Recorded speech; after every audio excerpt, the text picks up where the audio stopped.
자, 지난주까지 주기도문 공부했죠. 주기도문을 강의했습니다. 제자들이 예수님께 나와서 우리에게도 기도를 좀 가르쳐 주세요 그랬더니 예수님께서 이제 주기도문을 가르쳐 주셨어요. 주기도문 내용을 하나하나 우리가 공부했습니다. 무엇을 기도해야 되는지, 또 무엇을 먼저 구해야 되는지, 우리 기도의 총량에서 기도의 균형은 어떻게 이루어야 되는지, 또 우리가 이 기도를 하면서 어떻게 살아야 되는지, 그런 내용들로 우리가 쭉 주기도문을 통해서 공부했습니다. 자, 주기도문을 가르쳐 주셨어요.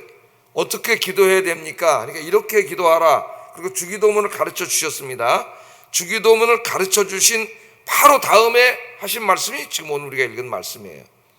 그러니까 이렇게 기도하라 하고 주기도문을 가르쳐 주신 다음에 오늘 우리 주님이 가르쳐 주신 말씀은 뭡니까? 그렇게 기도하면은 하나님이 반드시 응답해 주신다. 이렇게 연결되어 있죠? 두 가지 말씀이.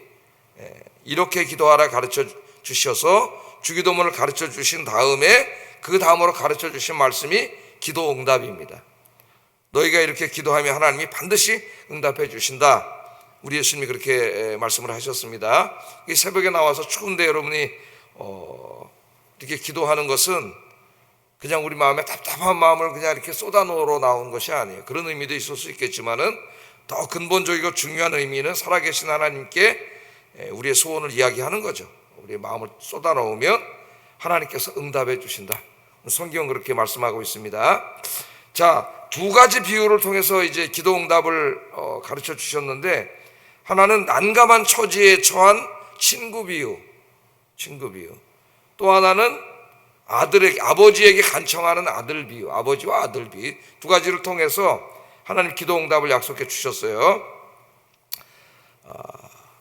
시편 116편 2절에 보면은 항상 하나님께 기도하고 살면서 응답을 체험했던 한 경건한 사람이 이렇게 고백을 합니다. 한번 읽어보겠습니다. 시작.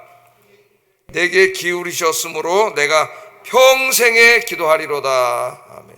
이게 이제 기도한 사람들의 체험이고 고백이에요. 그는 누굽니까? 하나님이시죠. 하나님의 귀를 내게 기울이셨으므로 내가 평생에 기도하리로다. 그러니까 어느 날 나와서 기도를 했습니다. 그랬더니 하나님께서 귀를 기울이시고 그 기도를 들어주셨어요. 인생의 문제를 해결해 주셨어요. 그러니까 어떻게 또 나와서 기도하고 또 하나님 들으시고 응답해 주셨어요. 그 체험이 계속 하나둘 쌓이면서 나온 고백이 바로 이거예요. 그의 귀를 내게 기울이셨으므로 내가 언제 기도한다고요? 평생 동안 평생에 기도하리로다. 이 고백이 여러분의 고백이 되기를 주의 이름으로 축복합니다. 자, 그럼 오늘 기도에 대한 가르침 두 가지 비유를 한번 공부해 보도록 그렇게 하겠습니다. 어떤 사람이 살고 있었어요, 한 마을에. 근데 굉장히 친한 친구, 멀리 살고 있는 굉장히 친한 친구가 하나 있었는데, 이 친구가 이제 여행 중에 있었나 봐요. 여행 중에 있다가 밤중이 됐는데 아마 자기 친구가 있는 마을을 지나가게 되면서 이제 하룻밤 묵기 위해서 들렀던 것 같습니다. 오늘 비유가. 이게 유대인들의 문화에서는 친구가 찾아오면 극진히 대접하는 게 이제 그들의 문화예요. 그렇지 못한다면은 굉장히 치욕스러운 겁니다. 모욕적인 거예요. 우리나라도 이제 지금은 안 그렇지만은 조선 시대를 보면은 다 사랑채가 있고 나그네들이 찾아오면 어때요? 밥도 주고 사랑채에 이렇게 묵게 해줬어요. 우리나라도 그런 걸 좀 생각해 보면은 알 수가 있을 겁니다. 지금 도시 문화에서 생각하면은 조금 선뜻 이해가 좀 가지 않죠. 밤중에 그냥 친구가 찾아와서 하루 자고 갈게 그러면 어때요, 여러분? 부담되고 이 왜 찾아왔지? 그리고 짜증나고 막 이럴 텐데 이때 문화는 그런 게 아닙니다. 그래서 친구가 찾아와서 이제 들어오라 해가지고 저녁을 못 먹었다 그러니까 이제 저녁을 줘야 되는데 아마 가난했던 사람이었던 것 같아요. 보시 찾아왔는데 대접할 양식이 없습니다. 얼마나 난처했겠어요, 이 사람이. 오랜만에 보시 찾아왔는데 한 끼를 대접할 여유가 없었다고 말합니다. 입장이 너무나 난처해진 이 친구가 없다고 할 수는 없고 잠깐만 기다리라 그러고 밤중에 이제 그 마을에 살고 있는 친구, 또 다른 친구를 찾아갔어요. 찾아가가지고 이제 부탁을 합니다. 그런데 이게 밤중이니까 다 잠자리에 들었을 시간이에요. 다른 때 같으면 절대 그 시간에 안 가죠. 잠자리 들 시간에 가서 누가 문을 두들기고 아무리 친구라도 도와달라 그러겠어요. 근데 너무나 이제 다급하고 안타까운 마음에 찾아갔습니다. 찾아가서 간절하게 이제 요청을 했어요. 5절 6절에 보면 벗이여 떡 세 덩이를 내게 구워달라. 벗이 여행 중에 왔으나 내가 먹일 것이 없다. 먹일 것이 없다. 이렇게 말합니다. 떡 세 덩이가 없어요. 친구가 찾아왔는데 떡 세 덩이를 먹일 게 없다. 그렇게 말합니다. 살다 보면은 진짜 그럴 때가 있죠. 돈 1,000원이 없을 때가 있을 수 있습니다. 너무 급할 때. 자, 여러분 같으면 이렇게 친한 친구가 밤중에 찾아와서 이런 안타까운 지금 상황에 처해 있는데 여러분 어떻게 하시겠습니까? 자, 그래서 이 친구가 이제 마을에 있는 친한 친구를 찾아가 가지고 부탁을 했다는 거예요. 예수님 계속 이야기를 하십니다. 7절 8절 한번 읽어보겠습니다. 시작.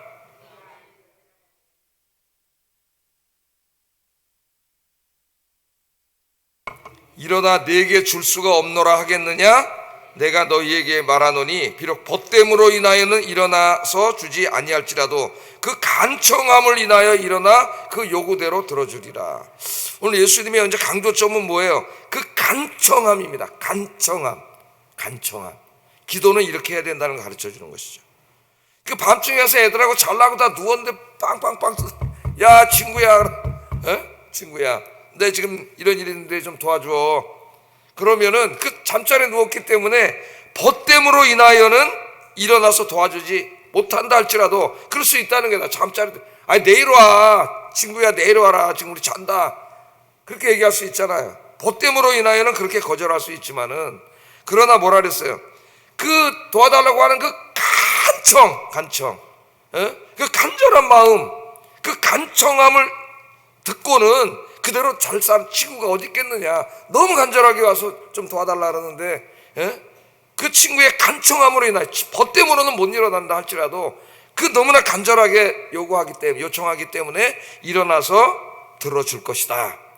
우리 예수님이 그렇게 말씀을 하고 있습니다. 자, 이 비유는 두 가지를 교훈하고 있어요. 누구나 살다 보면은 이 사람처럼 떡 세 덩이를 내 힘으로 구할 수 없는 그런 가난한 상황에 처할 수 있다. 정말 급할 때가 있죠. 아마 다 경험해 보셨을 거예요. 그러나 그때 어떻게 해야 되느냐? 그때 하나님께 나아가서 간절히 기도하면 하나님께서 그 간청하는 기도를 들으시고 그가 기도한 대로 반드시 응답해 주신다. 오늘 예수님이 그걸 가르쳐 주신 거예요. 뭐 꼭 이게 경제적인 문제만이 아니라 살다 보면 어떨 때 너무나 아파가지고 막 너무 아파서 견딜 수가 없을 때가 있죠. 그럴 때 어떻게 하나님께 기도하죠. 정말 간절히. 정말 그때만큼 간절히 기도할 때가 없는 것 같아요. 간절히 기도하면은 하나님이 들으시고 정말 놀라웠게 거짓말처럼 하나님께서 병을 낫게 해주시고 문제를 해결해 주시는 것을 신앙생활하다 보면 우리가 많이 체험하게 됩니다. 중요한 게 뭐냐면 하나님 앞에 나가서 우리 인생의 그 절박한 문제들을 가지고 간청하라는 거예요. 간절히 중언부원 기도하지 말고 그냥 뭐 한번 기도해 보는 식으로 기도하지 말고 정말 간청하라는 거예요. 간절하게 기도하라는 거예요. 여러분, 간절한 기도, 우리 예수님이 그렇게 기도하셨잖아요. 겟세마네 동산에서 십자가를 앞에 놓고 기도하실 때 한 인간으로서는 그 십자가는 너무나 무섭고 두려운 것이죠. 그러나 자기가 감당해야 될, 인류를 구원하기 위해 감당해야 될 사명이에요. 그때 그 겟세마네 동산에서 절야 기도하시면서 정말 간청을 하셨잖아요. 간청. 될 수만 있으면은 이 잔을 내게서 피하게 해주세요. 내가 이 십자가 안 지게 해주세요. 그러나 내 뜻대로는 마옵시고 아버지 뜻대로 되게 해달라고 기도했는데, 얼마나 간절히 기도했는지 땀방울이 핏방울처럼 나오도록 기도했다 그랬으니까, 이런데 막 상처가 난 피가 막 솟아나온 거, 땀이 막 그렇게 쏟아지도록, 그러니까 얼마나 간절한 기도를 드렸느냐 그걸 볼 수가 있습니다. 나도 간절하지 않은데, 나도 그냥 건성으로 기도했는데 무슨 기도 응답이 있겠어요, 여러분? 나도 그냥 중언부언하다 졸다가 딴 생각하다 기도했는데 무슨 기도 응답이 있겠어요? 성경에 보면은 여러분, 한나 얼마나 간청을 합니까? 하나님 앞에. 옆에 사람이 볼 때 술 취한 여자인가 이렇게 볼 정도로 하나님께 몰입하고 집중하고 간절히 기도해요. 히스기야 왕도 죽을 병에 걸렸을 때 이사야가 찾아와가지고 당신은 이제 죽고 일어나지 못합니다. 그랬더니 히스기야가 얼마나 간절히 기도했어요. 벽을 향하여 모든 사람을 물리고 하나님 앞에 홀로 무릎 꿇고 앉아서 정말 간절히 살려달라고 기도했을 때에 하나님께서 그의 생명을 19년이나 연장시켜 주신 줄로 믿습니다. 여러분, 우리 살다 보면 인생의 문제들이 많이 누구나가 있을 수 있지만 염려하지 마시고 이 문제들을 가지고 하나님 앞에 나가서 간절히 기도하시는 여러분 되기를 주의 이름으로 축복합니다. 그러면 아까 시편 기자처럼 그런 고백을 할 수 있을 거예요. 하나님께서 내 기도에 귀를 기울이심으로 내가 평생에 기도하리로다. 그래서 여러분, 기도를 통해서 이런 응답의 체험, 하나님 만나는 체험, 문제 해결받는 체험, 이런 살아있는 체험이 정말 너무나 많아서 이 시편 기자처럼 이게 고백으로 간증으로 나오기를 주의 이름으로 축복합니다. 그럼 여러분이 얼마나 큰 위로가 되겠어요. 구역 식구 중에, 전도회 식구 중에, 우리 교우들 중에 어렵고 힘든 사람 많은데 그때 여러분 찾아가서 얼마나 위로가 되겠어요. 여러분 간증하면서 나도 기도할게, 같이 기도합시다. 그분이 구역장님이면은 구역 식구들이 얼마나 위로가 되겠습니까? 이런 살아있는 하나님을 오늘 새벽에 나오신 여러분들은 오늘 새벽에도 체험하기를 주의 이름으로 축복합니다. 그래서 기대를 가지고 오세요. 기대를. 자, 두 번째 비유가 나와요. 두 번째 비유는 아버지와 아들 비유입니다. 아버지와 아들 비유. 자, 아버지는 뭐 엄마라도 상관없죠. 아버지, 엄마, 부모님들은 항상 자식에게 좋은 것을 주시기를 원하시죠. 당신이 못 먹어도 자식에게는 좋은 것을 주시기를 원해요. 그래서 가수 노래에도 어머니는 짜장면을 좋아하셨어. 이 노래가 있죠. 어머니는 짜장면을 좋아하셨어. 그 노래가 있는데 나는 아이돌 가수들이 불러가지고 그냥 신나는 노래인 줄 알았더니 가사를 가만히 들어봤더니 무지장 슬픈 노래더라고. 무지장 슬픈 노래. 어머니도 짜장면 좋아하시는데 자식들 먹으라고 당신은 못 잡수고 나 짜장면 싫어. 굉장히 슬픈 노래더라고요. 이 노래 가사가. 부모님들이 다 좋은 걸 주시죠. 그래서 이 기도에 대해서 가르치실 때 마태복음 7장 7절 11절도 그렇고 아버지와 아들 사이의 관계로 많이 설명을 하셔요. 하나님이 우리의 누구세요? 아버지시잖아요. 아버지, 아빠, 너무나 좋으신 아빠, 아버지, 자식들을 너무 사랑하는 아빠, 아버지죠. 자, 오늘 비유를 말하는데 아들이 와가지고 아빠 나 생선 먹고 싶어. 그런데 생선 대신 뱀을 주는 아버지가 어디 있으며 알을 먹고 싶다 그러는데 전갈을 줄 아버지가 어디 있겠느냐. 우리 예수님이 그렇게 말씀하시잖아요. 아버지는 항상 자식에게 좋은 것으로 주시지 않겠느냐, 그렇게 말씀을 하시는데 이 말씀이 이제 마태복음 7장 11절하고 오늘 본문하고 약간 좀 차이가 있는 것처럼 보입니다. 마태복음 한번 읽어보겠습니다. 시작.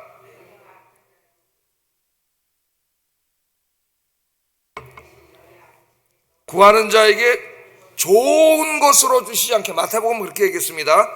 구하는 자에게 좋은 것. 그러니까 굉장히 포괄적인 거죠. 우리 삶을 살아가는데 필요한 모든 것이 좋은 것. 굉장히 포괄적으로 말씀을 하셨어요. 여기 이제 산상설교죠. 산에서 가르친 설교, 산상설교에서 그렇게 말씀을 하셨어요. 근데 오늘 이제 본문에서는 뭐라 그랬어요? 너희 하늘 아버지께서 구하는 자에게 성령을 주시지 않겠느냐, 이렇게 말씀을 하셨습니다. 성령을. 그 마태복음 7장에 있는 말씀과 누가복음 11장에 있는 말씀이 똑같은 말씀인데 마태와 마가가 각각 다르게 기록한 게 아니에요. 자유주의 신학자들은 자꾸 그런 식으로 얘기를 해요. 마태복음 말씀과 누가복음 말씀은 다른 곳에서 하신 말씀이에요. 각각.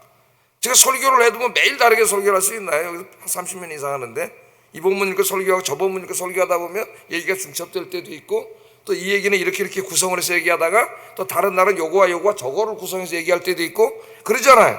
설교가. 그러니까 산상설교에서는 조금 비유가 달라요. 생선 얘기는 똑같지만은 산상설교 마태복음 7장에 뭐가 나와요? 떡을 달라 하는데 돌을 줄 자가 있겠네, 이렇게 나오고, 여기 누가복음에는 뭐가 나와요? 알을 달라 하는데 전갈을 줄 자가 있겠네. 이게 달라요. 그러니까 이거는 각각 다른 설교. 예수님이 3년 동안 그 갈릴리 예루살렘 다니면서 매일 설교를 하고 여러 곳에 가서 설교를 하는 거를 여기다 성경에 기록해 놨는데 똑같은 것을 외워가지고 똑같이 하진 않았겠죠. 그러니까 기도응답을 가르치실 때, 산상설교를 가르치실 때는 마태복음 말씀대로 가르쳤고, 또 여기 누가복음에서 다른 대상들을 가르칠 때는 다른 비유로 가르친 거예요. 다른 비유로. 근데 오늘 마태복음에서는 굉장히 포괄적으로 좋은 것을 주신다 그랬는데 누가복음에서는 그 좋은 것을 굉장히 특정했어요. 그게 뭐예요? 성령을 주신다네. 성령을 주신다. 그래서 마태복음을 읽어놓고 누가복음을 갖다 또 붙여놓고 마태복음의 좋은 것은 성령입니다. 이렇게 해석하는 것은 성경을 완전히 잘못 해석하는, 신학 해석할 줄 몰라서. 마태복음에서는 좋은 것이에요. 여러분, 하나님 좋은 걸 주셔요. 누가복음에 오늘 여기서는 성령을 강조한 거예요. 성령. 그러니까 그 좋은 것 중에 최고 좋은 게 하나님이 우리 안에 찾아오시는 거죠. 성령 하나님이. 성령님을 강조하셨습니다. 성령을 주시지 않겠느냐? 자, 이때는 아직 성령님이 강림하시기 전이죠. 전이에요. 오순절날 강림하셨으니까. 그러니까 이때까지는 성령님이 어떤 특별히 하나님의 일을 시킬 사람들에게만 한정해서 역사하셨는데, 이제 예수님이 부활하신 다음에는 어떻게 했어요? 모든 성도들, 예수 그리스도를 구주로 영접한 모든 성도들에게 임하시잖아요. 성령님. 지금 여러분 안에 성령님이 다 임해 계셔요.